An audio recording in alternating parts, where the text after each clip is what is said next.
కక్ష కార్పణ్యాలు లేకపోయినా ఆ రోజు ఉన్నటువంటి పరిస్థితుల దృష్ట్యా, ఆ రోజు ఉన్నటువంటి పార్టీలో ఉన్నటువంటి స్థితిగతుల దృష్ట్యా, ఆ రోజు ఉన్నటువంటి పార్టీలో పార్టీ మేలు కోరుకోవడం దృష్ట్యా, లేదా అక్కడ పనిచేసే నాయకుడికి ఖచ్చితంగా పనిచేయాలని ఒక ఆలోచనతో తెలుగుదేశం పార్టీకి సంబంధించిన కొంతమంది నాయకులకు కావచ్చు, కొంతమంది కార్యకర్తలకు కావచ్చు, కొంతమంది పెద్ద స్థాయి నాయకులకు కావచ్చు, నా వల్ల తెలియక తప్పు జరిగిందని నేను తప్పించుకోను, కానీ కొంత నేనైతే తప్పులు చేశాను.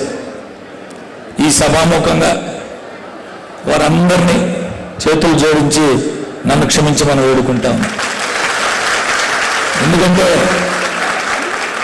తప్పు చేయడం మానవ సహజం. తప్పు తెలుసుకొని ఆ తప్పులు పునరావృతం కాకుండా తిరిగి మెలుక్కోవడమే మంచివాడి లక్షణం అని చెప్పి పెద్దవాళ్ళు చెప్తారు.